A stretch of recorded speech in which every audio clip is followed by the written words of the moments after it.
Rivalidade entre Estados Unidos e China. Esse é o tema do vídeo de hoje, que é um entre alguns vídeos que eu quero lançar. E hoje eu vou falar um pouco das ideias que estão por detrás da rivalidade Estados Unidos e China e falar um pouco de como as coisas podem se desdobrar nos múltiplos aspectos em que essa rivalidade acontece. Quero falar, não nesse vídeo necessariamente, mas aqui eu vou dar uma introdução e nos próximos eu vou trazer temas como a questão dos semicondutores e a rivalidade tecnológica, falar da questão geopolítica, a questão geoestratégica e falar também de disputas territoriais que acontecem, como a questão do Mar do Sul da China e a questão de Taiwan, que é central, envolve também a questão dos semicondutores, mas vai ser separado pelo fato de ser uma questão bastante sensível e que tem suas peculiaridades.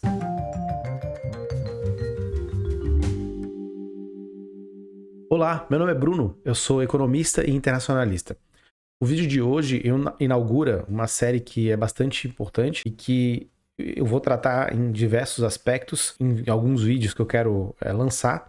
Hoje eu vou começar por uma parte um pouco mais, entre aspas, teórica, mas na verdade eu vou falar um pouco das ideias que estão postas nessa questão, que são tratadas tanto pela mídia como por acadêmicos especializados. Eu vou tratar algumas que eu acho que são relevantes, vão ter outras que vão ficar de fora, que são também importantes, mas não vão ser tratadas por uma questão de deixar o vídeo mais conciso e de não tocarem tanto nos pontos. Vão estar já em outros vídeos colocados e daí eu vou trazê-lo à medida que for importante. Acho que a primeira questão que é colocada para falar de Estados Unidos e China é como que essa rivalidade se encontra na atualidade e onde que a gente pode encontrar vestígios dela. Houve, por parte dos Estados Unidos, uma tentativa e a realização de algumas sanções comerciais contra empresas e figuras da China que seriam consideradas ameaças à segurança nacional dos Estados Unidos. Um exemplo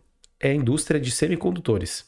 Essa é uma indústria que é de ponta e que ela faz parte de um conjunto de tecnologias que são também motivo de disputa entre Estados Unidos e China, que são as relacionadas à robótica avançada, à inteligência artificial, gestão de dados, que envolve toda essa gama de tecnologias voltadas para fazer as informações chegarem mais rápido e serem geridas da maneira mais eficiente. E fazem parte do conjunto de coisas relevantes do 5G, que é uma forma e tecnologias que envolvem a transmissão rápida de informação e a gestão de dados da maneira mais eficiente possível.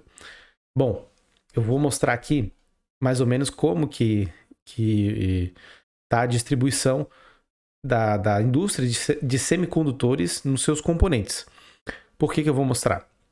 Se a gente olhar a questão dos componentes, eles nos indicam quem tem poder, de fato, de fazer as melhores máquinas, os melhores computadores mais eficientes e que vão conseguir fazer a gestão desses dados, que são importantíssimos se a gente pensar na indústria que está para surgir, uma indústria que vai contar com muitos dados, muitas informações, gestão de energia, gestão de recursos, e isso precisa ser administrado e ser colocado num fluxo eficiente de produção e administração de todos esses dados. Bom, se a gente olhar aqui as colunas, elas são as tecnologias, que vai de micrômetros ou micrometros para nanômetros, e são relacionados ao tamanho que os semicondutores possuem. As cores são os países, e tem Taiwan, Coreia, Japão, América do Norte, no caso Estados Unidos, que é o principal, a China de vermelho, a Europa de bege e em azul mais escuro o restante do mundo. Bom, se a gente olhar aqui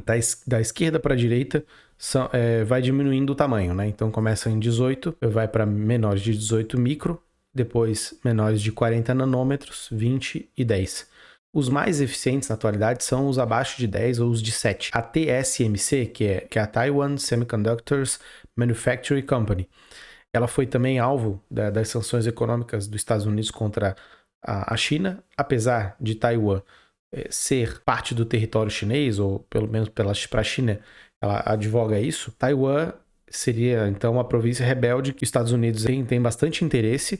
E um dos elementos que faz os Estados Unidos ter interesse é essa proeminência que Taiwan tem na produção de semicondutores, que os Estados Unidos tem muitos problemas. Se a gente olhar aqui, nesse azul um pouco mais royal, mais claro, os Estados Unidos ele tem uma parcela muito pequena comparado à China. E se a gente juntar a China com Taiwan, daí realmente é muito pequeno, principalmente nesses semicondutores aqui de menor tamanho e maior eficiência. Então a situação é essa. Acho que podemos abordar a questão dos semicondutores com mais detalhes mais para frente. Só que esse é um dos pontos nevrálgicos hoje, porque envolve a fronteira do capitalismo. Quem vencer essa disputa, quem tiver mais recursos, quem tiver a fronteira da produção e da cadeia produtiva dos semicondutores, provavelmente vai sair na frente na disputa por mercados e competição, recursos no sistema internacional. Por isso que vale a gente entrar na questão das ideias para entender o que acontece, o que é pensado, quais são as correntes, mais ou menos, que estão discutindo como os rumos entre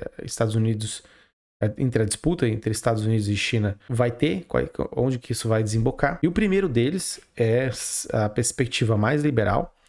Ela diz respeito a uma ideia de que o que vai fazer com que as disputas se acirrem é a questão do nacionalismo e do protecionismo econômico. Alguns autores trabalham nessa linha e dizem que o que faz as guerras acontecerem com mais frequência é o fato de que há, em certo momento, entre os países que têm uma proeminência internacional, uma preferência por resguardar ou proteger alguns grupos econômicos internos. Esses grupos econômicos internos não necessariamente vão continuar eficientes ao longo do tempo, e a perda de eficiência vai exigir deles busca predatória por mercados, recursos e disputar isso com outros países nas suas próprias regiões, trazendo mais rivalidade, trazendo mais conflito. De certa forma, esse foi um dilema do mercantilismo, é retratado pelo livro do Jacob Weiner, que é Power and Plenty, que tentou mostrar, que fez essa discussão. A disputa entre os estados era basicamente a disputa por territórios, por influência de maneira predatória e não pela maneira do mercado. Qual então seria a vantagem do mercado nessa situação? Ele ia fazer com que, à medida que os estados abrissem seus comércios e não favorecessem os grupos econômicos que tinham sido favorecidos em momentos anteriores, eles iam abrir para que apenas os que sobrevivessem à competição, apenas os que fossem mais eficientes, conseguissem negociar internacionalmente. Isso ia fortalecer internamente, ia tornar a economia mais produtiva e externamente ia provocar um ambiente de paz. Porque não mais a procura ia ser por mercados, mas uma procura por eficiência, pela troca igual, baseado, logicamente, em vantagens comparativas de cada país. O rent-seeking, né, que seria esses grupos querendo oferir lucros extraordinários em cima do poder estatal, ia diminuir e zerar praticamente, e o mercado ia trazer essa prosperidade e as guerras iam decrescer de maneira vertiginosa. No caso dos Estados Unidos, o Trump seria a expressão disso, né? Ele ter entrado na presidência e ele ter feito a presidência que fez uma forma de observar que esses grupos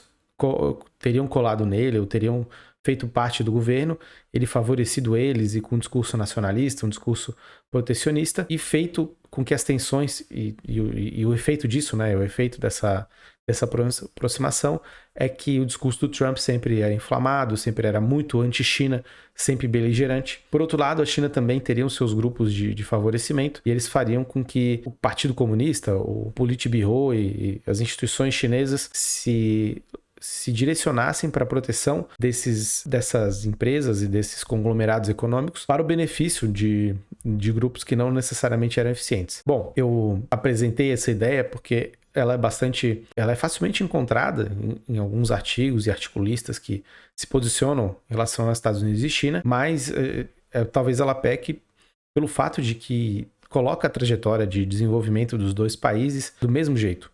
E o exemplo que essa visão dá é em relação aos Estados Unidos e à Inglaterra. Esse teria sido um exemplo, o exemplo máximo, o ápice, de uma transição que, quando feita nas bases do mercado, sem competição e fazendo com que ambos os estados tivessem harmonia e sinergia, não houvesse guerra na hora de um país passar o bastão para o outro, ou que as disputas fossem meramente comerciais e que o melhor e mais eficiente levasse. Certamente, a China é muito diferente de diversos países ocidentais, e os países ocidentais talvez não se vejam na China, ou não veem na China uma trajetória parecida, uma trajetória semelhante ou de organização social, de costumes, e dessa forma são capazes de entender o que aconteceu lá e o que acontece até hoje. Outra visão e dilema que acontece é a questão do dilema de Tucídides, e esse vem mais da obra do Graham Allison, que é um teórico das relações internacionais. O Graham Allison fez uma análise de diversos momentos da história em que houve disputa entre lideranças internacionais, entre estados ou países que tinham os interesses conflitantes em certo momento. E esses conflitos, na maioria das vezes, né, 12 das 16 vezes que ele analisou, terminaram em guerra, ou seja, apenas 4 não. Um é um exemplo que eu já falei, que é dos Estados Unidos e do Reino Unido, da Inglaterra. E ele diz que é um destino comum estar na rota da guerra para essas grandes potências, porque justamente elas vão disputar territórios, vão disputar influência e prestígio. E ele acaba criando, a partir dessa visão, alguns indicadores de que países, estados podem ou não entrar em guerra e se confrontar economicamente ou mesmo belicamente, que seria o pior dos casos. Mas, obviamente, no final do livro, ele deixa a possibilidade de que haja chance dos países não irem por essa rota, esse caminho que ele analisou vendo Esparta e Atenas, que não necessariamente ele vai se repetir, porque tanto atualmente, e principalmente atualmente, como naquela época, a Guerra do Peloponeso, que foi a guerra entre Esparta e Atenas, durou 30 anos e ambos as cidades-estados terminaram arrasada. Foi vitória de Pirro para Esparta. E no caso de China e Estados Unidos, são duas potências nucleares e, apesar de haver uma assimetria de poder entre Estados Unidos e China, a China ela cresceu muito militarmente nos últimos anos e não se vê como uma pária nessa questão, apesar de haver teóricos que digam que é distorcido fazer uma comparação militar entre ambos, ou de capacidades em geral, como financeira, econômica. Acredito eu que não, isso não é uma posição errada. Pensar dessa forma, é sim necessário comparar, e a China está no calcanhar dos Estados Unidos como nenhuma outra grande potência esteve. Então, a conclusão do estudo do Graham Allison mesmo, apesar das ponderações que eu fiz e que ele faz, é que para não haver guerra, ambos os estados precisam se comprometer, precisam arcar com muitos prejuízos, precisam abdicar de muitas coisas e precisam deixar de lado algumas questões para que um bem comum internacional ou coisa que o valha no sentido da paz seja alcançado. Eu vou mostrar aqui só algumas imagens para a gente ter uma noção da diferença entre Estados Unidos e China, mais do campo militar, né, que é basicamente onde estamos agora, para depois eu dar uma chamada final, para fazer uma análise final disso e falar o que eu acho dessa competição entre Estados Unidos e China, dessa disputa, e onde que isso pode parar. Bom, se a gente comparar aqui a diferença entre Estados Unidos e China, a gente vê que no exército, que é essa primeira parte aqui, existe uma quantidade de homens maior para a China. Ela tem um equipamento de artilharia e tanque bastante proeminente, mas os Estados Unidos tem mais helicópteros e a parte aérea dos Estados Unidos é melhor mesmo. Já na parte naval, na marinha de ambos os países, os Estados Unidos ele tem uma marinha muito importante, até porque a liderança naval é a marca de toda grande potência.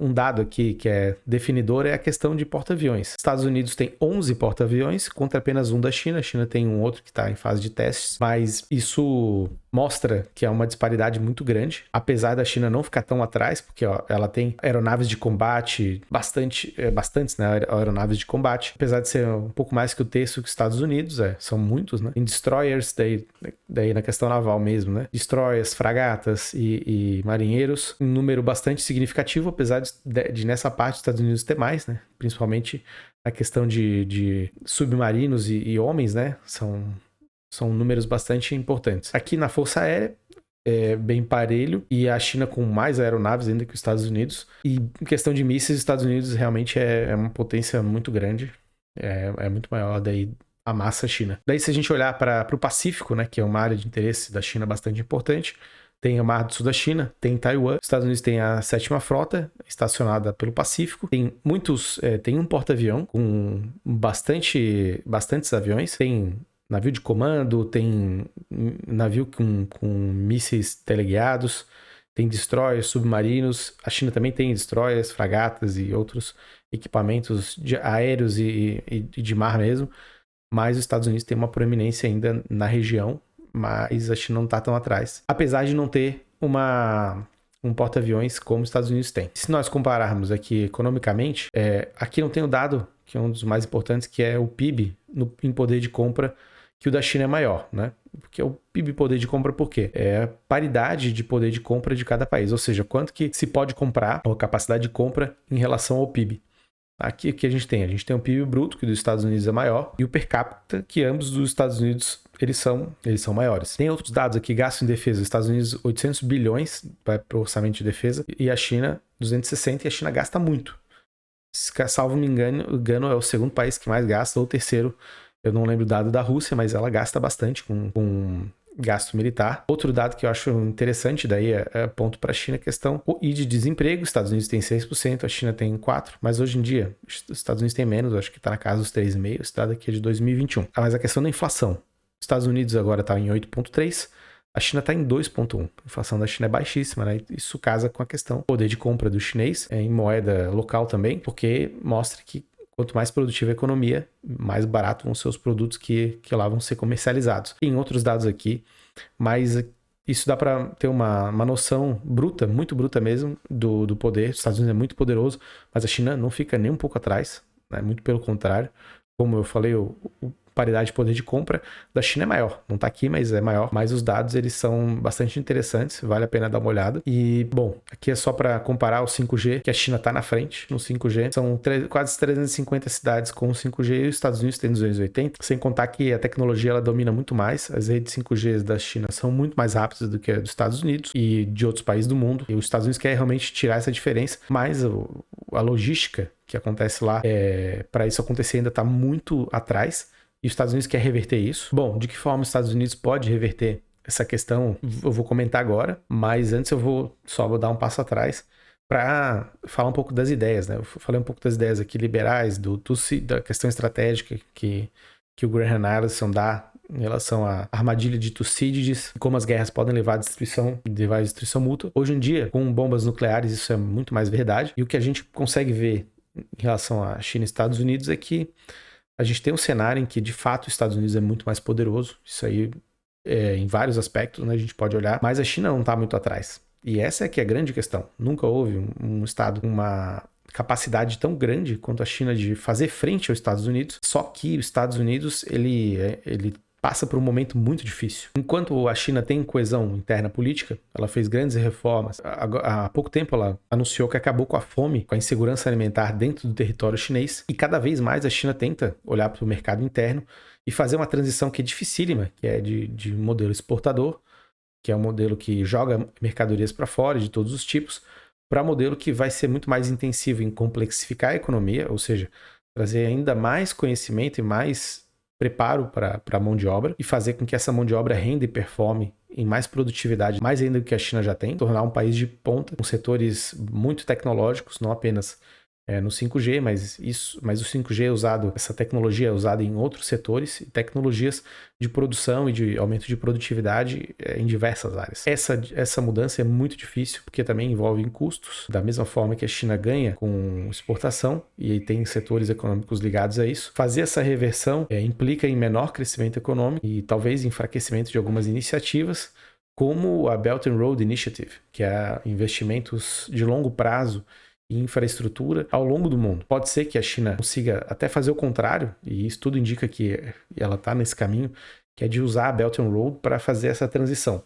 Mas isso é uma questão de articular muito bem como serão os fluxos de entrada e saída de capital e como ela vai lidar com questões macroeconômicas, como câmbio, como taxa de juros. Tudo isso precisa ser muito bem posto, muito bem feito, para que a China não sofra nenhum problema, nenhuma questão relacionada a problemas de balanço de pagamento. Algumas questões podem surgir nesse meio tempo, mas a China tem um desafio, só que é capaz de fazer e tem, obviamente, coesão política interna. Há uma satisfação com o governo, apesar de ser um governo que não é democrático nos moldes ocidentais. É um sistema bastante peculiar, né? Ele muda por outros motivos e com outra dinâmica.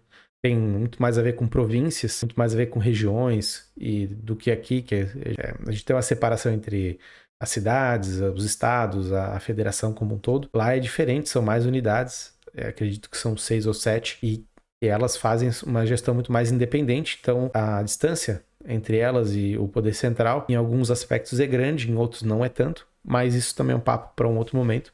Só que a questão é que mesmo, apesar disso, apesar da estranheza que possa causar alguém, lá existe coesão política.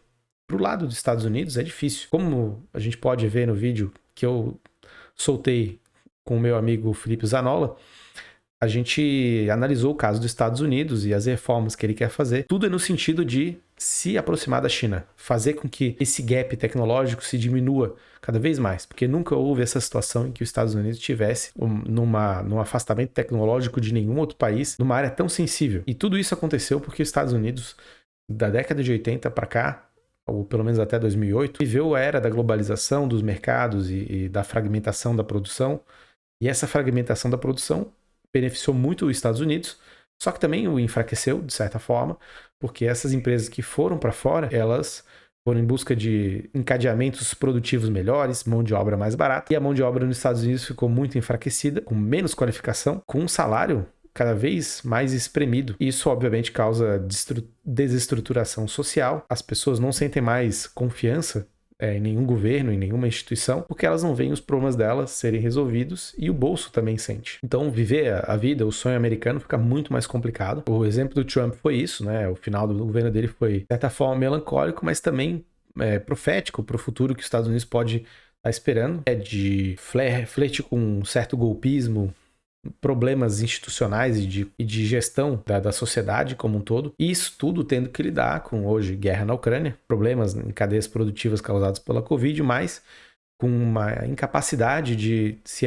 rearticular economicamente e trazer essa rearticulação em seu benefício, como em outros momentos os Estados Unidos fez muito bem. Tem uma lei de infraestrutura que vai privilegiar certos grupos econômicos, né, e isso é até uma questão importante de falar, porque na visão liberal se esquece de falar que produtos e setores estratégicos demandam muito investimento que só encontra lucro a longuíssimo prazo.